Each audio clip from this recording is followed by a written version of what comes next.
खबरों का खेल, खबरें ही है जो बिगाड़ती शेयरों की चाल, खबरें ही करती हैं आपको मालामाल। खबरों के चलते कहां देखने को मिल रहा है एक्शन, क्या होना चाहिए आपका रिएक्शन, ये बताएंगे अंबाला मैम, खबर बताएंगे हम और निर्णय लेंगे आप कि खेत बेचें, रखें या फिर बने रहें। तो एक एक करके उन तमाम शेयरों को स्क्रीन पर लेकर के आते हैं जहां पर काफ़ी एक्शन देखने को मिल रहा है। सबसे पहला एक्शन तो इंडिगो पे है। सुबह से प्रेशर जो है लगातार बना हुआ है। आज जो है 8% के आसपास की गिरावट एक हफ्ते के अंदर कंपनी के शेयर में करीब 15% से ज़्यादा की गिरावट यहां पर आती हुई दिखाई दी है। इंडिगो की पेरेंट कंपनी इंटरग्लोबल एविएशन की मुश्किलें लगातार बढ़ती हुई अभी भी 7.25% के आसपास की गिरावट यहां पर देखने को मिल रही है। आपको बता दें कि डीजीसीए ने इंडिगो के सीईओ से कारण बताओ नोटिस जारी किया है। आज पार्लियामेंट्री कमेटी की कोई बैठक में संसदीय समिति की तरफ से भी सवाल पूछे गए हैं डीजीसीए और इंडिगो के बाकी लोगों को लेकर के। जिस तरीके से ऑपरेशन फेल हुआ है, यात्रियों को जो परेशानी हो रही है उसको लेकर के मैम कुछ संभावनाएं हैं रिकवरी की या अभी यहाँ से दूर रहना चाहिए? इंडिगो में क्या करें? देखिए, मेरा सजेशन ये है कि 4,700 के आसपास अगर आपका आज से आउटलुक एक साल का है, यानी अगले दिसंबर तक अगर आप होल्ड कर सकते हैं तो 4,700 के आसपास लगभग 50% एक्सपोजर आप जो भी आपका रिस्क एपेटाइट आपका फाइनेंशियल एडवाइजर आपको सजेस्ट करे, मेरी ओपिनियन में 50% जो इस स्टॉक के लिए आप डिसाइड कर रहे हो उसका डाल सकते हैं। इसके बाद में अगर इसमें फिर से अगर कोई डिप आता है तो दैट्स अ कंडीशनल, अगर आता है तो 4,000 के आसपास ही अगला एवरेजिंग करना है, उससे पहले नहीं। और ये रिबाउंड के चांसेस बनेंगे। देखिए, ये कंपनी इंडिगो जो फेमस हुई थी अपने बहुत ही स्ट्रॉन्ग टाइट मैनेजमेंट की वजह से हुई थी, and that's is being failing here. तो ये क्वेश्चन मार्क कंपनी के करंट मैनेजमेंट पर आया है। बट ये एक जो ये टर्मोइल हुआ है, ये जो कंडीशन है, ये कुछ समय के बाद में चली भी जाएगी। एक क्योंकि मार्केट में जिस तरह का इस इंडस्ट्री का जो ग्रोथ रेट है, ये नहीं तो दूसरे जो कंपनीज यहाँ पर आएंगी तो उस इंडस्ट्री की तो सस्टेनेबिलिटी रहने वाली है। तो इंडिगो को आपको और एक बेटर प्राइस पर खरीदना है। पहला इन्वेस्टमेंट अपॉर्चुनिटी आपको 4,700 पर, दूसरा इफ एंड बट केस में अगर 4,000 पर आता है तो कर सकते हैं, लेकिन नजरिया मिनिमम 1 ईयर का। ये बात है। और इस बीच हमारे दर्शक राज कह रहे हैं बाजार का लंका दहन हो गया। बाजार का लंका दहन ऐसा आसान नहीं था, इस तरह के बहुत सारे दहन हुए। 1% के आसपास की गिरावट है सर, कोई बात नहीं, होती हैं चीज़ें बाजार में, बाजार इसी का नाम है। मैम एक छोटी सी एक धूल शीशे पर है, सीरत अभी भी वही है। तो Indian market, thank you. Indian market में देखिए एक कंज्यूमर बेस्ड मार्केट चल रहा है ये, लेकिन कोई भी जीडीपी कोई भी इंडस्ट्री तब ज्यादा बढ़ती है जब वो एक मैन्युफैक्चरिंग में उसका स्ट्रॉन्ग फुटफॉल हो। लेकिन अभी हम ये देख रहे हैं कि जो भी हमारे डेटा, आप बहुत मुस्कुरा रहे हैं बट अभी जो हमारा जो ग्रोथ का जो कंसर्न है ना, मैन्युफैक्चरिंग सेक्टर की ग्रोथ ने सबको डिसअपॉइंटमेंट किया है। नंबर 1, जीडीपी हमारा जो फिस्कल डेफिशिएट है वो भी दिख रहा है, ट्रेड डेफिशिएट भी दिख रहा है, करेंसी भी डेप्रिशिएट हो रही है, in fact all main global in front of all global economies. तो ये सारी चीजें ना फिलहाल प्रेशर डाल रही हैं। सो अब इसका सर्वाइवल, इसका टाइम लगेगा। ये ऐसी चीज नहीं है जिसकी 1 या 2 दिन में रिबाउंड हो जाएंगी, नहीं। ये सारी चीजें एक थोड़ा सा लंबे समय के लिए स्टॉक स्पेसिफिक, सेक्टर स्पेसिफिक परेशानी क्रिएट करेंगी। तो आप अपनी इन्वेस्टमेंट को बहुत अच्छे से फिलहाल देखिए आप लोग जी। और मैम मुस्कुराने में मतलब आपत्ति तो नहीं है कोई आपको? नहीं नहीं, ठीक, बस फिर याद आया तो इसलिए मैंने बोला कि धूल शीशे पर है, सीरत अभी भी वही है। तो अद्भुत। ये कैसे, कहाँ, मतलब खुद लिखती हैं आप, मतलब कैसे? नहीं, ऐसे ही मन में आया तो सुटेबल लगा आज की कंडीशन को बहुत लेकर बढ़िया के। मैम, बहुत शानदार। अगली टिप्पणी मैम इंडिगो पे चल रही थी, तो मैं चाहूँगा कि स्पाइस जेट एक बार देख लीजिए। एकदम से इसमें कुछ रिकवरी भी आ रही है। जरा इसका गूगल फाइनेंस का चार्ट लेके आएगा। थोड़ी थोड़ी रिकवरी फिर से बढ़ती हुई लोअर, आज गिरावट रही, फिर उसके बाद तेज़ी थी, सुबह से थी, लेकिन एक डिप आया था, फिर से रिकवरी मोड में आ रहा है। क्या ये मतलब कोशिश करनी चाहिए आपदा में अवसर तलाशने की? यस, इसमें थोड़ी सी देखिए, इसको हम ऐसे देखेंगे कि जो फ्लाइंग की जो पॉसिबिलिटीज है, फ्लायर तो अभी भी ऑप्शन ढूंढ रहा है।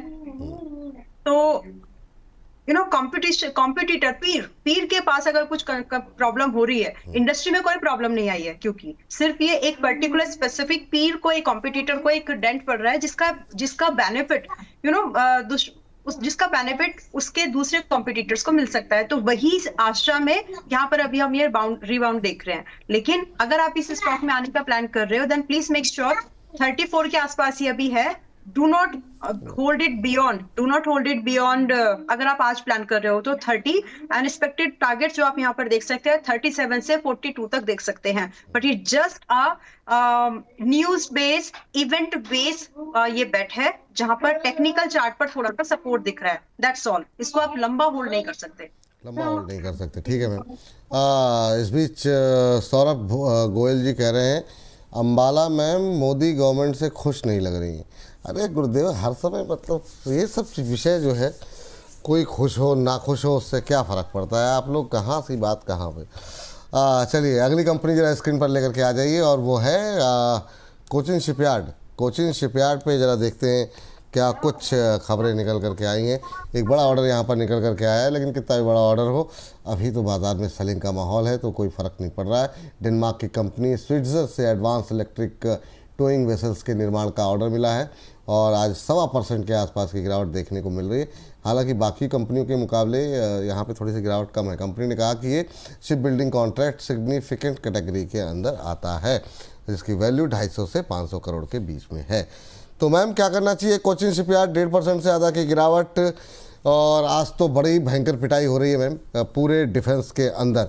मैं चाहूँगा इसके साथ साथ अगर आप कुछ और लेवल्स भी देख सकें। शिपिंग कॉरपोरेशन ऑफ इंडिया भी टूट रहा है, बीएल टूट रहा है, कहीं पे कोई एवरेजिंग की सलाह, क्या टिप्पणी रहेगी आपकी? एवरेजिंग तो मैं फिलहाल के लेवल्स पर बिल्कुल नहीं सजेस्ट कर रही हूँ, क्योंकि कहीं कोई भी ऐसा स्टॉक मुझे फिलहाल दिख नहीं रहा है जो अपने एवरेज टाइप के सपोर्ट पर हो। सो अगर अभी तो ये करंट लेवल पर ऐसे हैं कि अगर इन्होंने रीसेंट सपोर्ट्स तोड़े तो फिर अगले सपोर्ट्स टेक्निकली भी एंड सेंटिमेंटल की बात भी अगर करें तो काफी दूर है। तो दैट इज व्हाट। रही बात कोचिन शिपयार्ड, अभी चल रहा है 16 पर लगभग। अगर आप चाहे, देखिए कई बार क्या होता है ना, एक डिसीजन लेना पड़ता है विपुल जी। आपको लगेगा कि अभी लॉस बुक कर लिया है, but it's okay, I mean करना ही पड़ेगा। अगर स्टॉप लॉस को रेस्पेक्ट नहीं दिया तो फिर कब 15% का 30 हो जाता है, 35% डिक्लाइन हो जाता है, पता भी नहीं चलता। तो अगर आप किसी का भी, मैं भी यहाँ पर एक जनरल स्टेटमेंट तो सबसे पहले आज मैं ये देना चाहती हूँ कि अगर आपने कोई भी रिकमेंडेशन किसी भी एनालिस्ट, किसी भी एडवाइजर या फिर आपकी खुद की रिसर्च से भी ली है, और अगर आपके सेटअप का स्टॉप लॉस हिट हो गया है, बिकॉज सेटअप को फॉलो करना इंपॉर्टेंट होता है, then only you get the protection for your capital. तो अगर आपके सेटअप्स के स्टॉप लॉस हिट हो गए हैं, डू रेस्पेक्ट, क्योंकि आप टारगेट भी उसी सेटअप से लेते थे पहले। नाउ अगर फ्रेश बाइंग की बात करूं कोचिन शिपयार्ड में, मेरा अभी बिल्कुल फिलहाल के लिए, क्योंकि एक स्टॉप लॉस रेंज है मेरी नजर में, अगर ये वापस से 1600 के भाव को तोड़ देता है, so it's a stop loss to me. लेकिन फ्रेश बाइंग के लिए एक लेवल है मेरी नजर में जो 1400 के पास में है, और ये आ सकता है। अगर 1400 के आसपास आए तो ही फ्रेश बाइंग के बारे में दोबारा कभी बात करेंगे, but not now. In fact averaging भी नहीं करनी है। चलिए यहाँ से आगे बढ़ते हैं, अगली कंपनी की तरफ रुख करते हैं। उससे पहले जो है हमारे एक दर्शक हैं ऑन स्टाइल 2.2 के नाम से, कह रहे हैं विपुल सर आप मोदी भक्त हो, आप लोग सिर्फ सरकार की नाकामी छुपाते हो और सही रीज़न नहीं बताते मार्केट गिरने का। आप लोगों को सरकार से चेक तो मिल ही जाता है। इतनी जो ऊर्जा है आपके अंदर, ये ऊर्जा किसी सही दिशा में आपने लगाई होती तो आप आज कहीं से कहीं होते। कुछ इतनी लगातार नेगेटिव एनर्जी जो है खुद के अंदर, दूसरों के अंदर पास ऑन करने का कोई फ़ायदा है नहीं 2.0 साहब। और अगर मिल भी रहा है, अगर मान लीजिए किसी को चेक, तो आपकी सेहत पे तो कोई वैसे ही फ़र्क नहीं पड़ना चाहिए, क्या ही कर लेंगे। हाँ चलिए खैर कोई बात नहीं, अगली कंपनी जरा स्क्रीन पर लेकर के आ जाइए और देखते हैं यहाँ पर अगली कंपनी पे जो है क्या कुछ खबर निकल करके आई है। स्क्रीन पर लेकर के आ जाइए। MTR टेक, एक और डिफेंस की कंपनी को मेगा इंजीनियरिंग इंफ्रास्ट्रक्चर लिमिटेड से, डिफेंस के क्षेत्र में भी है, बाकी इंफ्रास्ट्रक्चर में भी है। मैम क्या टिप्पणी रहेगी? यहाँ पर इनको 194 करोड़ रुपए के ऑर्डर मिलने की खबर यहाँ पर निकल के आई है। आज करीब 3.5% टूटा हुआ है और इस शेयर के अंदर अगर हम देखें तो बीते अगर हम एक महीने की बात करें तो थोड़ा सा करीब 4-5% के आसपास का दबाव देखने को मिला है। आपको बता सिविल न्यूक्लियर पावर के लिए ये ऑर्डर मिला हुआ है। सप्लाई में एंड फिटिंग्स और संबंधित कंपोनेंट्स भी शामिल होंगे। 3.5% की गिरावट मैम MTR टेक, कैसा लग रहा है आपको? अभी भी वीकनेस कंटिन्यू करेगा ऐसा लग रहा है। और अगर आप हैं और प्रॉफिट में हैं, यू मस्ट बुक इट। और अगर आप फ्रेश बाइंग का वेट कर रहे हैं, then wait for the 2000 at least, कम से कम 2000 के आसपास प्राइस एक्शन देखिए। फिलहाल ये अपने 50 दिन के मूविंग एवरेज के आसपास है। हो सकता है कि आपको 1-2 दिन 3-4% की रेंज में ट्रेड होते हुए दिखे, तो आप उस रेंज को सपोर्ट मान करके फिलहाल नहीं आए तो बेटर होगा। एक अच्छा बाइंग का प्राइस 2000 के आसपास मिल सकता है, and it may take couple of days only. 2000 के आसपास ये 2-4 दिनों के अंदर भी आ सकता है। That expectation we can have with it. तो आई मीन हफ्ते 10 दिन के अंदर। तो आप अभी फिलहाल फ्रेश बाइंग मत करिए। थोड़ा सा अपने पैसे को अपने पास ही रखो, अगर है तो लगाने का अगर विचार कर रहे हैं। ठीक। फिर हम फातिमा जी कह रही हैं सर डिफेंस में इतनी गिरावट क्यों देखने को मिल रही। मैम फातिमा मैम, जब भी कोई एक्सपेक्टेशन बिल्डअप होती है ना और वो एक्सपेक्टेशन पूरी नहीं होती है तो फिर जो है वो एक बाज़ार के अंदर प्रेशर देखने को मिलता है। एक्सपेक्टेशन ये थी कि पुतिन साहब जो आ रहे हैं इंडिया में तो एक बड़ी जो है डिफेंस डील जो है वो देखने को मिल सकती है। वो ऐसा हुआ नहीं, और डिफेंस को लेकर के अगर हुआ भी हो तो जानकारी पब्लिक में नहीं आई, तो ये जो है बाज़ार को पचा नहीं और इसी वजह से यहाँ पर एक बड़ी गिरावट देखने को मिल रही है। एक्सपेक्टेशन थी कि ये हो सकता है कुछ सामने चीज़ें आएँ और बड़ी बड़ी डीलें यहाँ पर होती हुई दिखाई दें। इस तरह की कोई भी जानकारी पब्लिक डोमेन में नहीं आई और इस वजह से ये बाजार डिफेंस के अंदर जो है देखने को मिल रही है गिरावट। तो ये आपके सवाल का जवाब है। और बहुत लोग मैम अभी भी सवाल यही कर रहे हैं कि क्या करें, कहीं पे एवरेज कर सकते हैं क्या। तो डिफेंस में देखिएगा अगर कोई मौका, जैसे आपका पारस डिफेंस आपको फेवरेट पसंद था, अभी आप रखी पारस डिफेंस 650 के आसपास मैं एक बार एड ऑन करूंगी मेरे लिए, और मैं एक स्टॉप लॉस भी मेंटेन करूंगी। और इसमें ऐसा भी नहीं है कि मैं इसको बिल्कुल ये नहीं कि ये 600 भी क्रॉस कर जाए मैं उसके बाद भी होल्ड करूंगी, नहीं। 650 पर I am going to average it at once.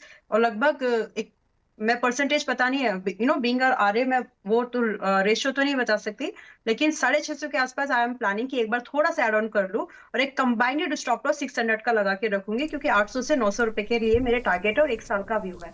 अभी से 1 साल के अंदर में चाहे मेरा पहला टारगेट आए या फिर मुझे पहला स्टॉप लॉस मिले, जो मुझे पहले मिलेगा आई रेस्पेक्ट इट। जी चलिए, इस बीच अगली कंपनी जरा स्क्रीन पर लेकर के आइए और यहाँ पर देखते हैं क्या कुछ खबरें जीआर इंफ्रा प्रोजेक्ट्स को लेकर के। झारखंड स्टेट हाईवेज अथॉरिटी ने गिरिडीह बाईपास के लिए यहाँ पर एक ईपीसी को लेकर के समझौता किया है। 1.25% के आसपास की गिरावट। परियोजना की टोटल लेंथ जो है वो 26.67 किलोमीटर की बताई जा रही है।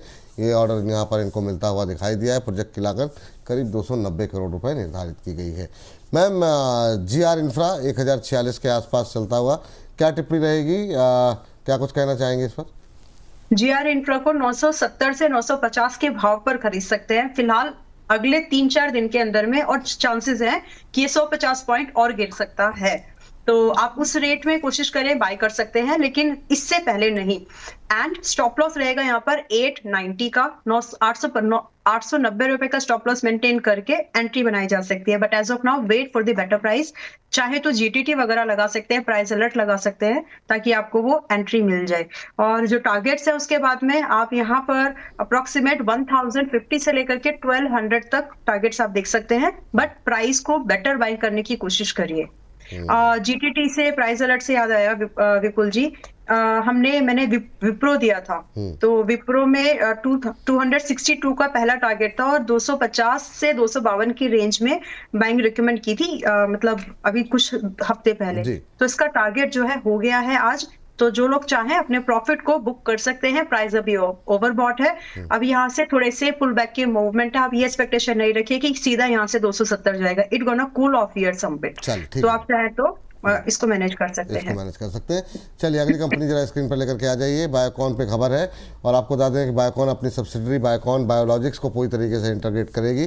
कंपनी शेयर स्वैप के जरिए अपनी बची हुई हिस्सेदारी खरीदेगी। इस डील की वैल्यू करीब 550 करोड़ डॉलर जो है वो आंकी जा रही है। 2026 तक जो है ये इंटीग्रेशन पूरा होने की उम्मीद है। मैम बायोकॉन बीच में एक अच्छा मोमेंटम बना था, अभी क्या करना चाहिए आज की इस 2.25% की गिरावट में? आज नहीं खरीदिए, 375 के आसपास जरूर खरीद सकते हैं। स्टॉप लॉस मेंटेन करेंगे हम लोग 360 का। जी चलिए इस बीच मैम कोई डिस्क्लोजर आपका? डिस्क्लोजर यस, काफी सारे स्टॉक्स है। पारस का नाम आया तो पारस तो already it's been many days. पता ही है सबको that I am holding it. मैं एक सजेशन देना चाहती हूँ, स्टेट बैंक ऑफ इंडिया में बहुत सारे लोग पुल बैक में बाइंग के बारे में सोच रहे होंगे, नए टारगेट मिलेंगे ऐसा सोच रहे होंगे। This is still the time. अगर आप हमारे कहने से 820 वगैरह पर आए थे तो अभी भी 955-60 पर है, प्रॉफिट बुक कर लीजिए, वरना ये भी गिरेगा, फिर आपको मौका नहीं मिलेगा। Because this is what I am seeing on price कि स्टेट बैंक ऑफ इंडिया में गिरावट हो सकती है, क्योंकि जो दो मेजर रीजन की वजह से इसमें बाइंग आई थी पीएसयूज में, बैंक्स में, वो ओवर रूल्ड हो गई है फिलहाल के लिए। तो अभी प्रॉफिट बुकिंग टाइम है। बाकी तो बहुत सारे स्टॉक्स डिस्कस हुए हैं। आप लोग जो स्ट्रैटेजी है निफ्टी वाली उसको होल्ड करिए, उसमें टारगेट हो सकते हैं। बाकी कई सारे स्टॉक डिस्कस हुए हैं जो हमारे मेंबर्स के पास भी होंगे रिकमेंडेशंस के तौर पर, बट मेरे पोर्टफोलियो में पर्सनली नहीं है। बहुत बहुत Thank you. शुक्रिया, बहुत बहुत धन्यवाद आपका आज की इस चर्चा में जुड़ने के लिए, अपनी महत्वपूर्ण राय देने के Thanks लिए। a lot. चलिए तो फिलहाल प्रतिभूति बाजार में निवेश बाजार जोखिमों के अधीन है। निवेश करने से पहले सभी संबंधित दस्तावेजों को ध्यान से पढ़ें।